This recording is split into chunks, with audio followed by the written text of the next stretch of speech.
Congratulations, citizen, on winning the labor lottery. I hope with this new position you can do good work for our country. Glory to Arstotzka. Arstotzka.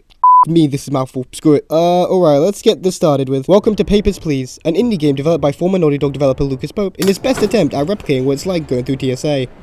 Ma'am, can I just have my toothpaste, please? In all seriousness, Papers, Please is a 2013 puzzle game revolving around you as a Cold War-era immigration inspector, manning the border checkpoint of a divided city during a fragile peace between your country and its neighbors. The gameplay system revolves around checking people's documents to look for any discrepancies or missing information. If all is alright, they get to enter. If it doesn't look right, out you go. And this all gets increasingly difficult as the game goes on, with rules being added and changed, alongside more and more documents you are required to inspect as the political climate destabilizes, with any mistake prompting a sound every player fears.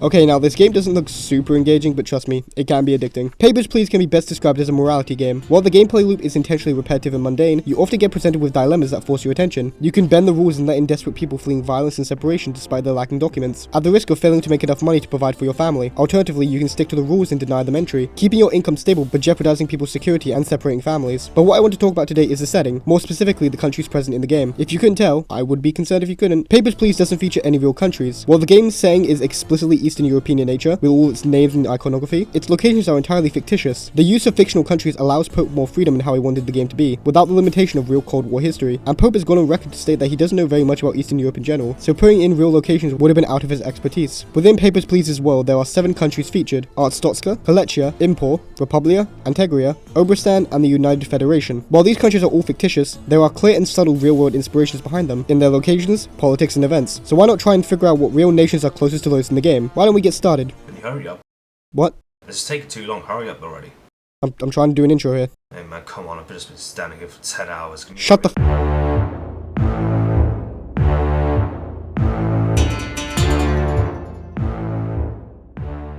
To start off, it should be made abundantly clear that Papers, Please's locations are clearly not meant to be one-to-ones with the real world. While some are more obvious in their inspirations, others are harder to pin down, with overlapping origins for multiple of them, so some of these will have to be a bit more open to interpretation than others. First order of business is analysing the map itself. Just from looking at it, you think it's just some random landmass created by Pope, but on closer inspection, get it, because you're an inspector, inspect, it looks awfully similar to southeastern Europe, specifically around the Balkans. The coast of Arstotzka is pretty close to the Aegean Sea, with the western landmass separating the other side being reminiscent of Greece and the Ionian Sea. What also reinforces this for me is the borders. The layout is somewhat consistent with those of Pope's world, especially with the 3 nations stacked on top of each other. And yes, this implies that the United Federation is Albanian. Obviously the map is nowhere near the same, and there are a lot of differences to point out, but I'm fairly confident that the most likely reference point for the region is based partly on the Balkans, though if this extends to more than just geographic inspiration, we'll have to see. But first on our list, I think it would be best to go through the most important and informed country of the game.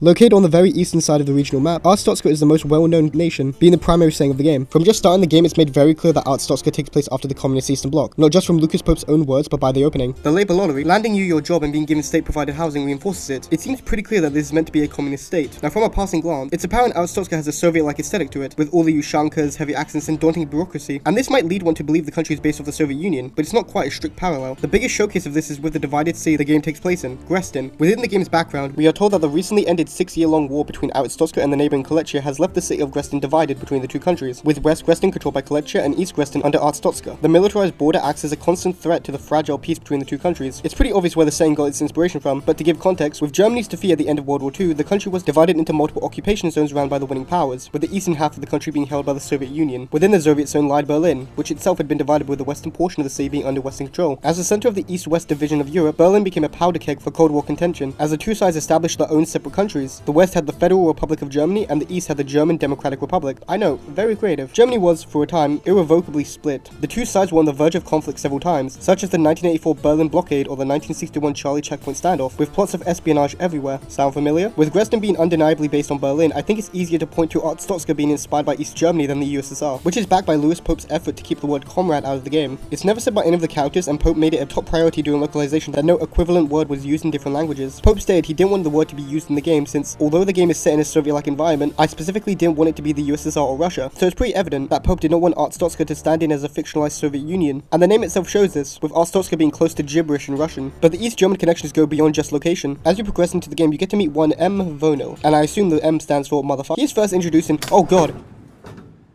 Can you not do that, please? This, lovely chap is a special investigator for the Ministry of Information's Office of Investigation. He comes asking about a suspicious group they believe are coming through the Grestin checkpoint, and hands us a paper to ask if we've seen this symbol before. Nope. Never seen anything like it. Vono is a recurring character, appearing multiple times depending on your choices and generally snooping around, looking to see you slip up. If you couldn't tell already, Vono is something akin to a member of the secret police. I mean, his internal name is literally secret police. Now, the USSR did have its infamous secret police forces like the NKVD and KGB, but if we were to go off Arstotzka's East German inspirations, then a closer organization that comes to mind is the Stasi. Officially called the Ministry for State Security, the Stasi was the intelligence arm and secret police of the East German government, responsible for handling internal security and countering Western espionage. To accomplish this, they created one of, if not the most extensive domestic spy network in the world. The Stasi had infiltrated every part of civilian life, with the organization maintaining tens of thousands of informants that relayed every minute detail they could, whether it was on a neighbor or even their own family members. By the time of German reunification, the Stasi had files on millions of East German citizens, and by the way, the GDR itself only had a population of 16 million people. During their 40-odd year existence, over 250,000 people had been arrested on political charges. Now, we don't get to see too much of the Office of Investigation, but what we have has a lot of similarities to the Stasi. Like the Stasi, they're a very invasive force, keeping you under constant surveillance with oppressive scrutiny. The neighbors next door become informants that bring the attention of the authorities to you, and you become subject to investigation. The Ministry of Information also spies outside of Arstotzka's borders, as shown in Day 9 when one of their agents is compromised and comes to the checkpoint to make sure their document doesn't fall into Kolechian hands. So overall, I think the Stasi parallels are evident enough of Arstotzka's East German roots, though of course I should also make brief mention of the differences between the two states. Firstly, the real East Germany, nor the USSR at the time, had a labor lottery system that is entirely unique to Arstotzka. Secondly, the game, at least from the perspective of everyone around, is implied to be significantly more well developed than its neighbors, while the real East Germany, like much of the Eastern Bloc, was considerably underdeveloped compared to the West. While in Papers, Please we see a plethora of people trying to seek a better life in Arstotzka, East Germany had the opposite, with millions trying to escape westward. The primary reason for the construction of the Berlin Wall was to keep East Germans from fleeing the country. In the 15-odd years from the establishment of the occupation zone to the building of the wall, 4 million people had fled East Germany, which at the time accounted for a quarter of the entire population. Truly an insane number to think about. And on a final note, there was of course no real-life Ezek, the secretive rebel group in the game. There were certainly secret revolutionary groups that opposed the East German government in similar ways to Ezek, like—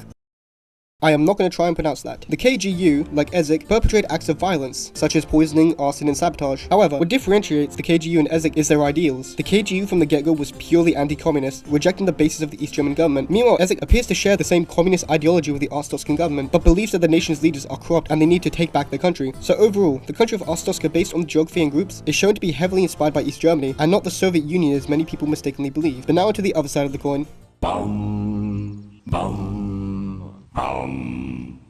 Kolechia is the second most prominent nation in Papers, Please. Not only is it Arstotzka's direct neighbor, with all entrants coming from Kolechian territory, but it's the only one with recorded history of Arstotzka. As mentioned previously, Arstotzka was at war with Kolechia for 6 years before the conflict ended near the time the game takes place in late 1982. So assuming the conflict ended in that year, the Kolechian-Arstotzkan war lasted from 1976 to 1982. Unfortunately, we don't get many details on this war, not even of who or if anyone had actually won. It's very much possible this war simply ended in a stalemate. From what we do know, we know this is where Arstotzka reclaimed its rightful half of Grestin, which implies Arstotzka had lost the territory either before or during the war and was able to retake it from the Kolechians. In the game, we also get to meet a veteran named Sergiu, who remarks that he sees more action at the Grestin checkpoint than he did in the war. Certainly an exaggeration, but it's one of the few in-game mentions of the war. What we also learn from Sergiu is that Kolechia is seemingly in a very dire state, with him stating that the conditions within Kolechia are way worse than anything going on in Arstotzka, which is saying something considering how poor Arstotzka is. This is only exemplified with the constant terrorist attacks perpetrated by Kolechian extremists, which eventually gets bad enough that on day 7 the Ministry of Admission has us search every single Kolechian that enters. So it's pretty clear that Kolechia is not the most stable of places, likely intensified by the loss of Eastern Grestin. Now for inspirations, the country doesn't have any obvious direct inspirations. It's simply an opposing nation Pope created to have at odds with Arstotzka and add tension to the setting. The closest thing you could argue for Kolechia is to be West Germany, seeing as they were the direct neighbor of East Germany and held the western side of Berlin, though of course in real life, West Germany was the more prosperous of the two countries, with an economy and standard of living considerably higher than their communist brethren. Aside from that though, they don't have much in the way of references. The only one I could possibly see is Yurko City, with Yurko being a relatively common name in Eastern Europe, but that's about it.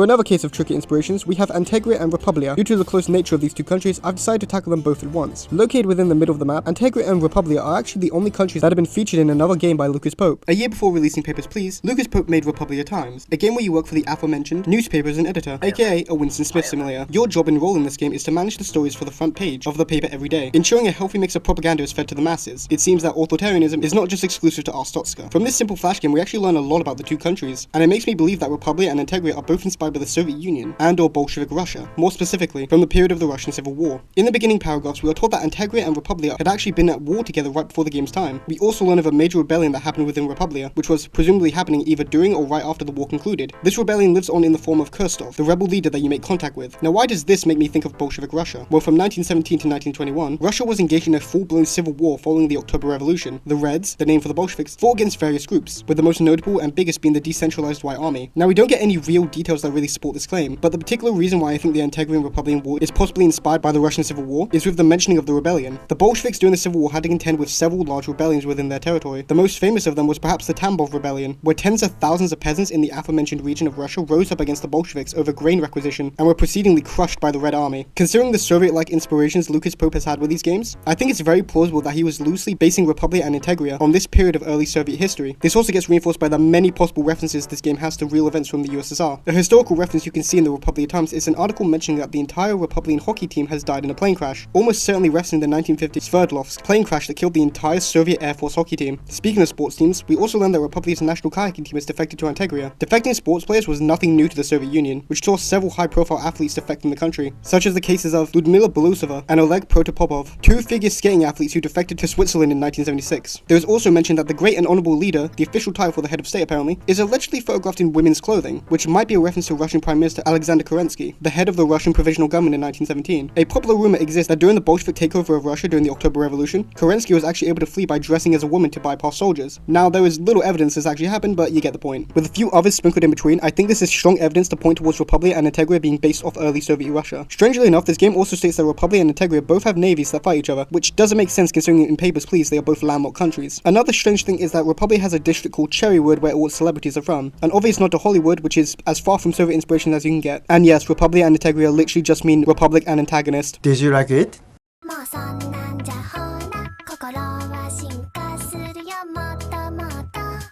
Impor is a peculiar little nation that sits right below Republia. It stands out from the other nations as it gets its own event midway through the game. On day 18, the Emporian government claims that Arstotzka unfairly taxed Emporian goods, which leads to them halting all Arstotzkan goods from entering Impor. In response, the Ministry of Admission creates a temporary rule for the inspector to deny all entrants from Impor, regardless of their papers. So throughout the day, you get to be professionally racist for a change and deny every person unfortunate enough to be from Impor. And this ruling is apparently strong enough to force the Emporians to end their trade sanctions just a day later. Now, does this mean anything in regards to the country's origins? Nope, not really. What actually matters is the country's locations. Out of all the issuing cities present in the game, Impor has one of the more explicitly inspired ones. The three Emporian cities listed are Enkyo, Haiyan, and Tsukkaido. It doesn't take much of a look to see the parallels with Japan. Enkyo, which sounds similar to Tokyo, might be inspired by the slightly similar Enkyo era, the name for various periods throughout Japanese history. Speaking of eras of history, the city of Haiyan might also be named after one, specifically the Haiyan period of 1794 to 1185. For the last city of Tsukkaido, it's anyone's guess. It's vaguely Japanese, but it's quite apparent that Impor is based on Japan, which makes a lot of sense, considering not only does Lucas Pope live in Japan, but he also has a Japanese wife, so logically he'd be incentivized to put his home into the game. And for a final point, Impor's lack of resistance to ending sanctions on Arstotzka might be a reference to the fact that Japan itself is dependent on trade to exist, but that's a bit more of a stretch. It's likely just a random story point with no real meaning behind it. Regarding this next nation, however, this one is perhaps the most on-the-nose one yet.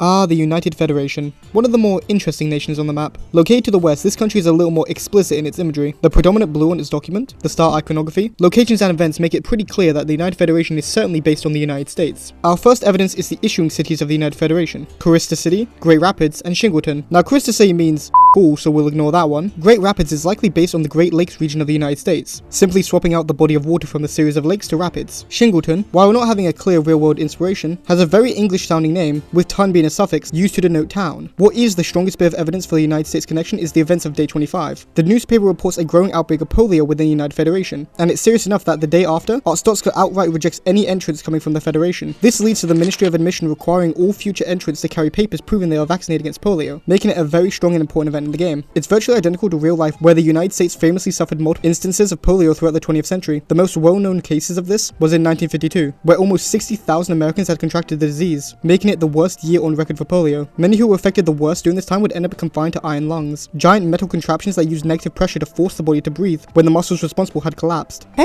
it's just like that movie. Shut the fuck up! Another clue is the United Federation's inspirations coming from an entrant on day 18. They're one of the few scripted, non-story related characters who show up. They explain that they used to be an immigration inspector in the United Federation, explaining how they denied most entrants, just as Arstotzka does, but adding that nowadays they use computers instead of inspectors, noting that they deny much faster. This may be in reference to the technological gap between the US and the Eastern Bloc, especially in the later half of the Cold War. The US was much more advanced than the communist states in many cases, so overall it's pretty objective that the United States serves as the inspiration for the United Federation. I mean, its name is evident enough of the connection, and now we must go from this very easy inspiration to a more tricky one.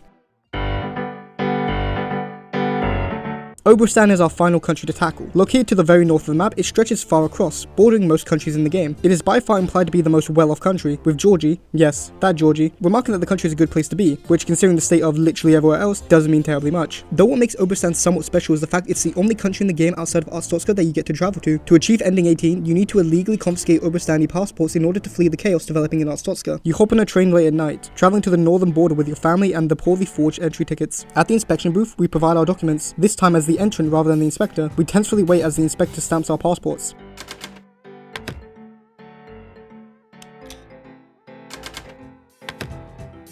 We tensely wait a little longer until finally we are allowed entry into Obristan to enjoy our new lives in peace. So that's it for our experience with Obristan. While we do learn a lot about the country itself, we don't get much for its inspirations. Though if I had to guess, going off the communist aesthetic to the game's world, Pope based Obristan off the Soviet Union's Central Asian republics. Kazakhstan, Uzbekistan, Turkmenistan, Tajikistan, Kyrgyzstan, you get it, it's a lot of stans. So I suspect that's what the suffix stan comes from for Obristan. Either way, that's our best guess. And that's it for Papers, Please's countries. Overall, a really interesting rabbit hole. It was really fun going through them and combing through any sort of reference. It's surprisingly well detailed, with some obvious and some more subtle. As said before, Lucas Pope's world isn't one-to-one with ours. It's not just a copy and paste of Cold War borders and nationalities, but it's inspired enough to be both recognizable and still be a unique setting. So just to recap, with the best evidence available, the countries and their real-world inspirations are Arstotzka in East Germany, Kolechia in West Germany, Antegria and Republia with Bolshevik Russia, Impor is Japan, the United Federation with the United States, and finally Obristan with the Soviet republics of Central Asia. So thank you for watching, your patronage is much appreciated. And no, Obristan is not a country.